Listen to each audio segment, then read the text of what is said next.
Gadis Tanpa Rumah, episode 5, rahasia yang mulai terkuak.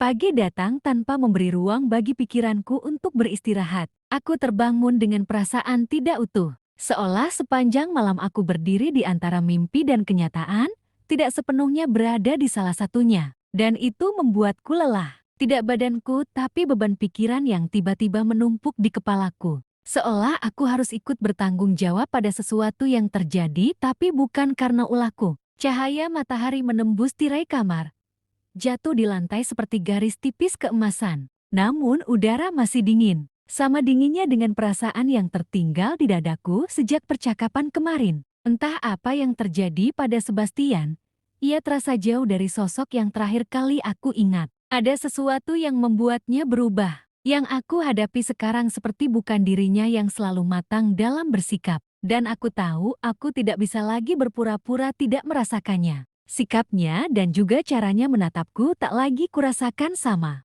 Ia menyimpan misteri di dalamnya, seakan tidak ingin aku mengetahuinya sekarang. Tapi seperti memintaku untuk mengungkapkannya, hanya saja ia tak mampu mengatakannya. Aku duduk lama di tepi ranjang, menatap kedua tanganku sendiri. Ada perasaan kehilangan yang tidak jelas apa bentuknya. Seolah aku baru saja meninggalkan sesuatu yang tidak bisa kugenggam kembali. Perasaan seperti inilah yang membuatku pernah berusaha sekuat tenagaku untuk mematikan hatiku. Sebab aku tak ingin terluka tanpa punya kendali untuk menyembuhkannya. Ketika akhirnya aku turun ke ruang makan, Sebastian sudah lebih dulu duduk di sana. Kemeja birunya rapi, rambutnya tersisir seperti biasa. Wajahnya kembali memerankan topeng tenang yang selama ini selalu membuat siapapun percaya bahwa hidupnya terkendali. Kecuali aku tahu rahasianya sekarang, aku tahu gejolak dan gemuruh hatinya. Hidupnya sedang berada di ambang kekacauan,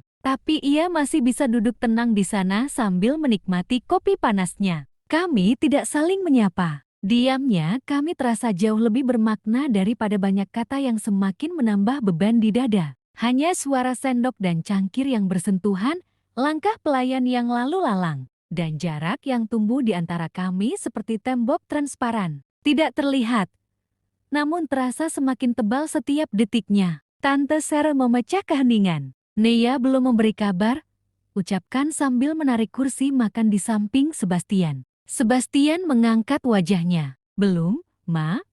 Jawabnya masih tenang dan singkat. Nada suaranya terlalu terkendali, terlalu rapi. Seandainya aku tidak tahu situasinya, aku akan percaya pada ucapannya, pada ketenangannya. Tapi yang ia lakukan terlalu tidak sesuai dengan situasi seorang lelaki yang calon istrinya menghilang. Aku merasakan sesuatu bergetar di dalam dadaku. Seperti sebuah peringatan kecil yang tidak mau berhenti berbunyi. Tante Sarah menghela napas pelan. Tidak baik begini terus.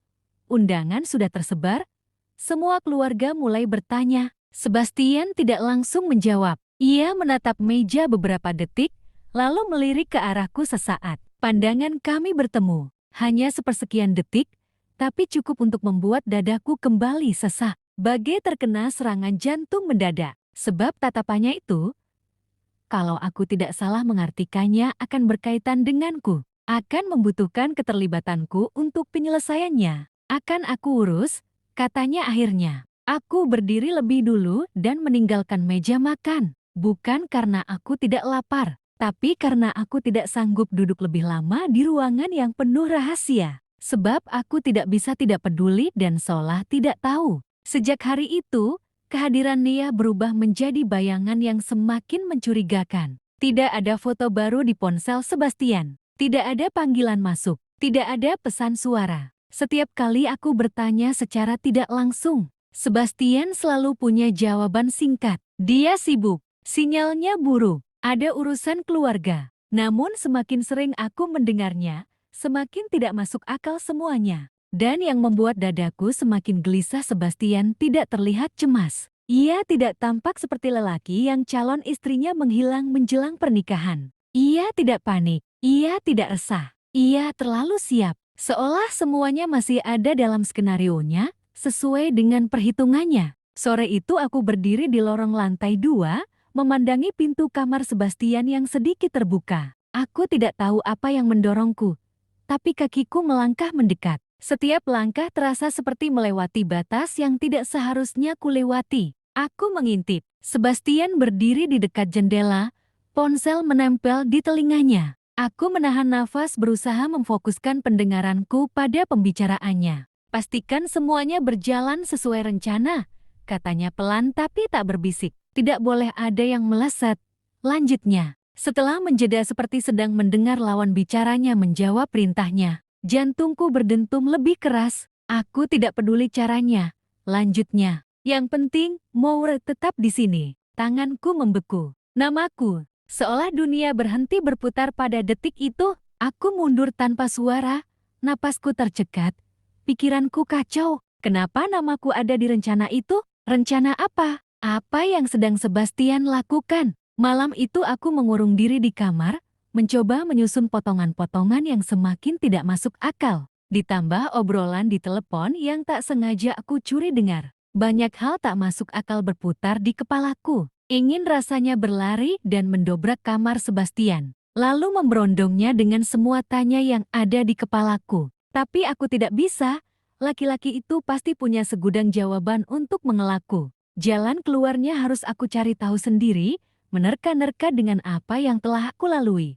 Sungguh banyak hal tak masuk akal telah terjadi di depan mataku. Neya yang tak pernah muncul. Ketenangan Sebastian. Kalimat ayahnya tentang jalan lain. Dan sekarang namaku Sebastian sebut dengan jelas pada kalimat perintahnya pada seseorang yang entah siapa. Perlahan, kesadaran itu tumbuh seperti bayangan gelap di pikiranku. Pernikahan ini bukan sekadar pernikahan. Ini sesuatu yang lebih besar, lebih berbahaya. Dan entah bagaimana aku berada di tengahnya. Beberapa hari sebelum hari-hari, tekanan keluarga semakin terasa. Rumah besar itu tidak lagi terasa lapang, namun berubah menjadi sesak oleh kegelisahan. Setiap sudut menyimpan bisikan, setiap tatapan terasa penuh tanya. Dunia di rumah itu mulai berpusat pada Sebastian. Yang anehnya, ia terlihat tetap santai meski semua di sekitarnya mulai tampak geram akan sikapnya. Ia terlalu menganggap remeh pada masalah yang sedang dihadapi oleh keluarga ini.